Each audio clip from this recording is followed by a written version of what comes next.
eFishery, kasus penipuan startup terbesar yang bikin dunia startup geger. Perusahaan yang pernah menjadi kebanggaan Indonesia, eFishery, kini terjerat skandal besar dengan dugaan manipulasi laporan keuangan hingga mencapai 9,74 triliun rupiah. eFishery diduga menggelembungkan angka penjualan hingga 75%. Kenapa kasus ini booming banget? Karena dampaknya nggak main-main. Semua startup di Indonesia jadi kena getahnya. Kepercayaan investor anjlok, reputasi startup Indonesia tercoreng, dan ratusan karyawan terkena pemutusan hubungan kerja atau PHK. Jadi buat kalian para pengusaha, ini cara biar bisa terhindar dari kasus seperti ini. Yang pertama, integritas adalah kunci. Tanpa integritas, teknologi canggih atau pendanaan besar nggak akan cukup untuk membangun kepercayaan jangka panjang. Yang kedua, transparansi dalam operasional.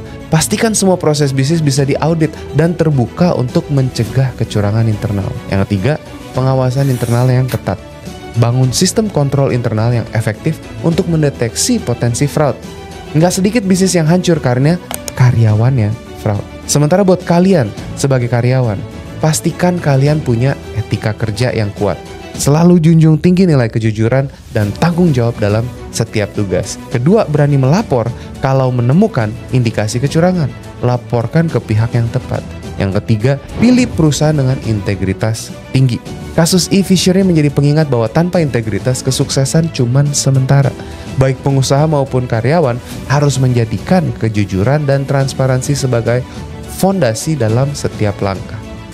The Entrepreneur Society, Go Bold and Beyond.